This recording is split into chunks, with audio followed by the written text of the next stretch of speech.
Hi, this is Chuck Hyde, Vistage Chair, and here in Northwest Arkansas. And this is the first in a series of bringing back subject matter experts who have led our workshops for our Vistage members.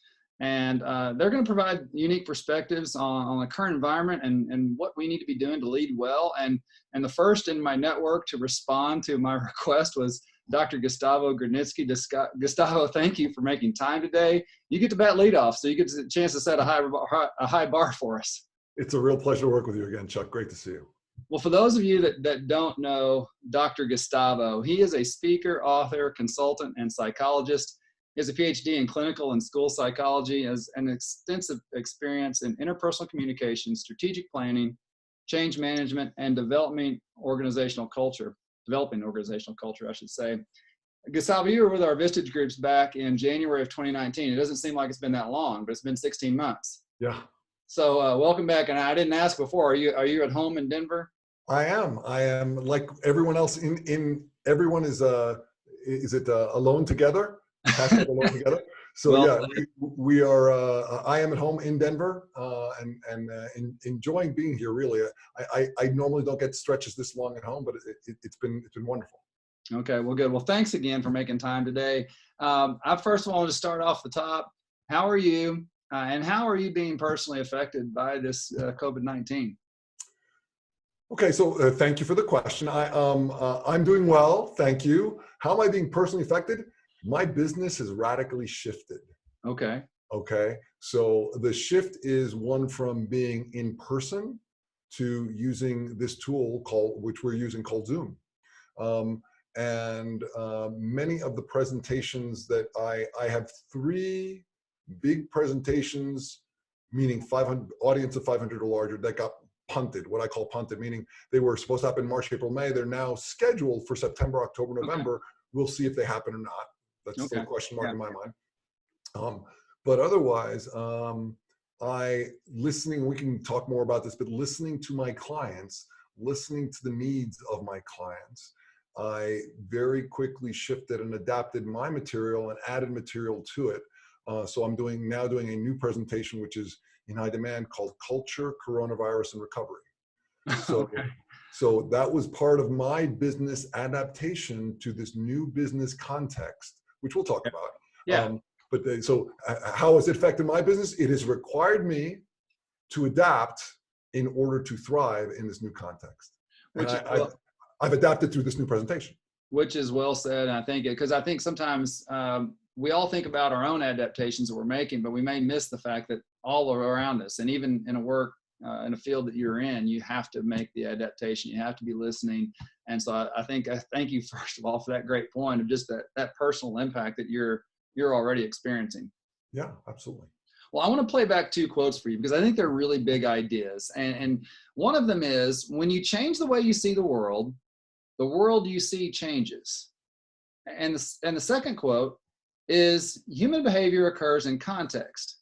When you change the context, behavior follows. Right. So those ideas seem to have really profound implications both in and following this crisis in which we find ourselves. So maybe top line, give us your thoughts on those ideas and where you see things going. Okay, so let's take them in order. The first one, it's one of my favorite quotes. It's on my website. When you change the way you see the world you see changes. So one of the things I talk about in this new presentation is, one of the challenges for us as leaders is to not get stuck, to avoid getting stuck in the emotional state that if you look at what's happening, a lot of people are experiencing grief of loss of what's everyday routine, loss of the friends at work, all sorts of loss, and hopefully not for any of your members, but the ultimate loss of family members, et cetera, if they're infected and they're tragically, they pass because of this illness. So there's a lot of loss going on. And so if you look at loss, back from the 60s and 70s, there was a psychologist named Elizabeth Kubler-Ross. Back then, she identified 5 stages of grief. They've been updated to 7 stages. The first 3 stages are shock, denial, and anger. And getting stuck is getting stuck in shock, denial, and anger. Shock being, oh my God, I can't believe this is happening. Denial being, oh, it's not a big thing. Anger being anger at the government, at China, placing blame. So when you change the way you see the world, to me means if you get stuck in those stages, you're not leading. Okay.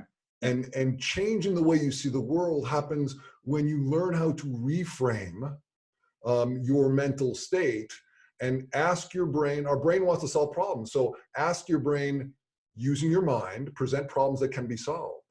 So, you know, am I going to make it through this crisis? Changes to what do we need to do to thrive through this crisis? How many people do I have to cut? Another common question. How many people do I have to cut?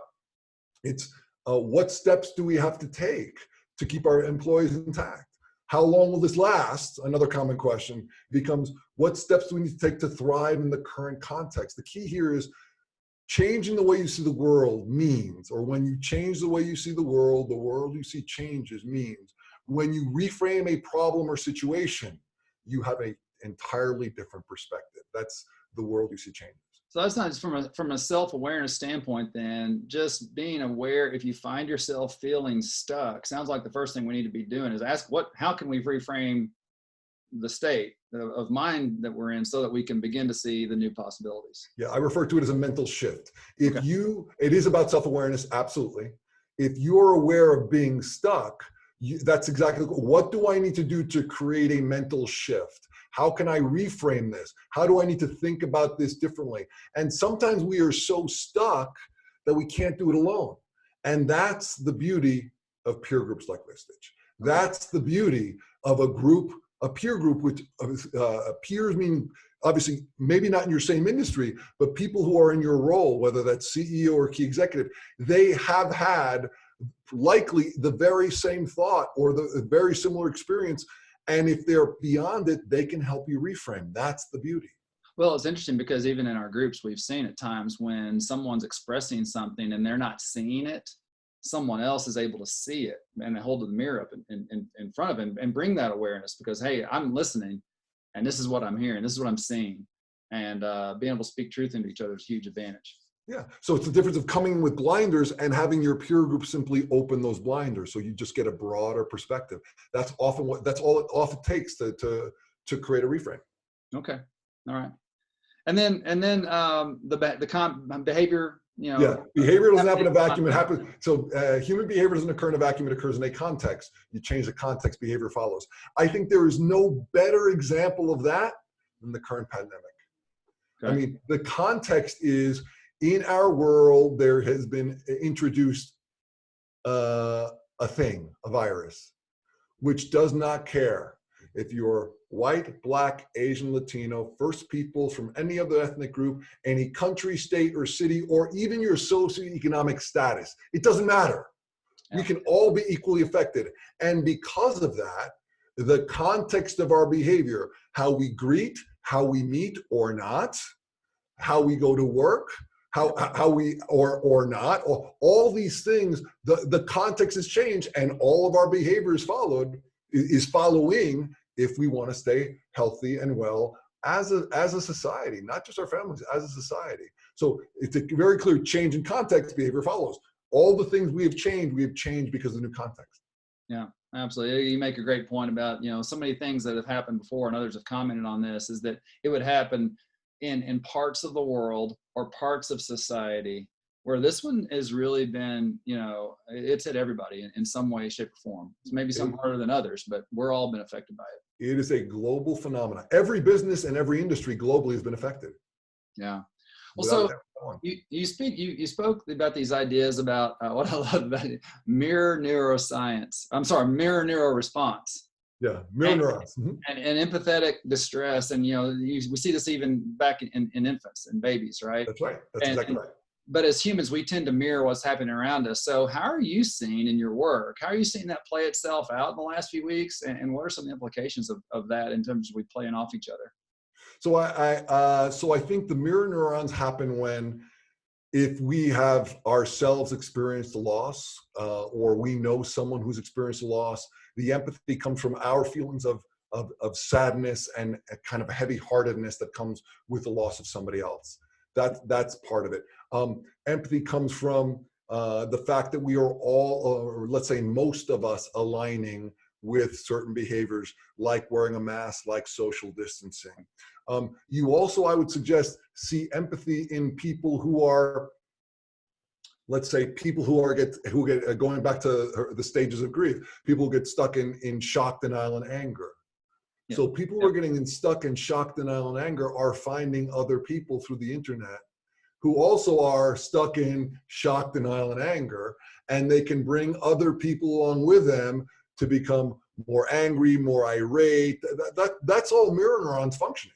So, because someone may disagree. So, for example, someone may, let's say, downplay or diminish, let's just say, the need for gloves. Let's say some people want to wear gloves, other people don't. And that's really a factor of cross-contamination. If you understand how cross-contamination works, if you touch something that's contaminated with a glove and then you touch your face, it's no different than touching something that's contaminated than touching with your hands. That's cross-contamination.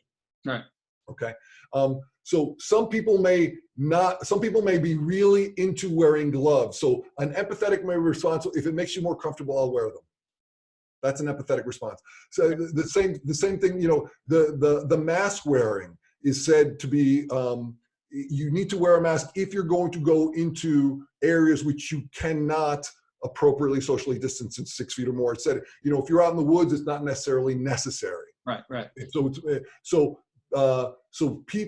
there may be people who think it's not necessary at all, but they will still wear the mask. Again, the context socially, part of our culture right now is masks are appropriate. So we wear masks whether we want to or not, whether we believe it or not. But there are people who, for a variety of reasons, whether they shock, denial, or anger, whether they are countercultural, whether they just like to oppose, there are people who say, no matter what, I'm going to not wear a mask. Well, okay, again, that's going to create a rub with those who do, but they're also going to find an empathetic response in people who don't believe it, who deny it, who again, for a variety of reasons. And I want to stay apolitical, just like, so let's say for a variety of reasons, there are people who are going to find alignment with their perspective. That alignment will come with emotional empathy. Yeah. So I wasn't necessarily go here, but you've struck an idea for me here, is the different ways in which this will play itself out. So certainly with our coworkers and our teams, that whether we're able to be at work and socially distance appropriately, physically at work, or if we're working remotely in our homes, the relationships we have at home with our kids, maybe our faith community, whatever, when we go to the store, there's lots of ways in which this empathy can play itself out. And I think, again, maybe being really aware of what that looks like is something for us to be very mindful of. Think about just the broad context of all that, how many different contexts there are. And here's the thing about empathy. Empathy is what brings us together. It can also be what separates us. Okay. So for example, there are faith communities. The vast majority of faith communities says, we recently passed Easter, so there are faith communities that said, we'll do it using Zoom, we'll do it virtually, right? And there were some that insisted getting together. Yeah. And I would suggest that empathy of those that were those that said we can demonstrate our faith using technology. Technology doesn't interfere with our faith. Yeah. Those are empathizing with the rest of society. Those that said we're going to get together, they are empathizing with each other and separating themselves out from society. So they're saying we are a special, unique group. We have, however they choose to define it, we have stronger faith, we have stronger connection. They don't. That's creating an us versus them, using empathy. So empathy can be a two-edged sword if you're using it to separate from others. Okay. Let me just add another quick gangs. Kids who join gangs. Kids who join gangs, join gangs to connect and belong. They empathize with people in the gang at the exclusion. Everyone outside the gang becomes the other. So they empathize with each other at the cost and exclusion of others. Another example. Great insight. Thank you. I want to go to maybe a little bit further reaching or further implication topic before we kind of bring it back to the day and where we are as business leaders. But when you were with us, one of the enduring things that struck me and stood out was that history has sort of taught us that there's four main types of eras, and that they're cyclical, right? And the correlating idea there is that what people are born into and come of age in has a real profound effect in terms of what their generational behavior looks like later in life. You nailed it. So when you were with us 16 months ago, I remember in your handout, you had to, like from 2001 on, we're talking Generation Z essentially, right? And you had said then that 9/11 and essentially the 2008 financial crisis were enough to label that as one of the four categories of being, was crisis. One of the four eras was crisis. So the 9/11, I would say 9/11 started in 2008, 2009 was part of it, but it didn't create a cusp. We were talking about events that create the cusp. Yes. So 2008, 2009 didn't, because things went back to being the way they were. So you're looking for a societal shift. Right. So I don't want to interrupt your question. But no. It's great. It's a great distinction, because where I'm going with this is now enter COVID-19 into this. Because am I right? Am I right in that this is a cusp? Yeah. So what are the implications for the generations we're seeing come in? I mean, my kids are 12 and 14. Kids are being born, and like, where are we going with this? So the book you're referring to is called The Fourth Turning. The authors are Strauss and Howe, for anybody who might want to look that up. So that is the book you and I are talking about right now. So basically the two events or the periods of time, the eras, when you're born and when you come of age, that shapes the generation.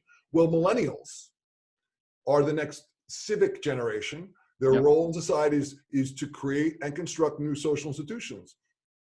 So they are born into a period of time that's called a crisis. They come of age during a period of time that's called an economic high. That's what civic generations do. This, in my view, has the potential. Now, again, historians make this determination, but this, in my view, certainly has a very strong potential to be the crisis which is overcome by millennials in leadership positions that later create an economic high. Okay. So if you're looking for an event, I'm looking for an event too. And I think this is better than most we've had lately, because again, these are changes. I believe, again, when I say this is new context, I believe this crisis is going to create cultural shifts where things won't go back. Yeah. So, I don't know that we'll ever go back to, meeting the way we used to meet. I think people are demonstrating today that, these virtual meetings happen, people can be as effective at home than they can at work. I'll give you another one, telehealth. Yeah. Telehealth, doctors being able to see patients this way. Medicare used to not pay for telehealth. That horse has left the barn. They will never be able to stop paying for that, because why would you make an elderly person in a rural area or who's sick go to a doctor's office where they travel a great distance or not to expose themselves to additional potential infections? So telehealth has left the barn. I think commercial real estate is going to shift, because companies that I'm speaking to have already spoken to, all right, do we need as much office space if we can have people working from home? Yeah. So I think all sorts of shifts. So to your point, I do believe that this is going to create a cusp of this generation. Specifically, will be the closing cusp of Gen Z, and it will be the adult era of Gen Y. Okay. So I want to go there a little bit further then, because so much is being said, even well before this environment that we're in, right? We were all abuzz about generations in the workforce. And that was something I know you've studied a lot. You talked to our groups about that. But what are you seeing right now? And you alluded to it a little bit in terms of what millennials might be able to lead us out of. But with respect to generations, what are you seeing as it relates to this season of COVID-19 and how it's playing itself out across different generations? So I think that going back to civic generations create or construct new social institutions. Idealist generation, the baby boomers, change or deconstruct those social institutions. That's their role in society. And again, those are the two generational types that tend to be largest. They are in this cycle. So what do I see in business? What do I see politically? What do I see where? So just so I want to make sure I think in business, our audience is primarily, again, I'm thinking about the small to medium-sized private business owner, the Vistage member, the Main Street America.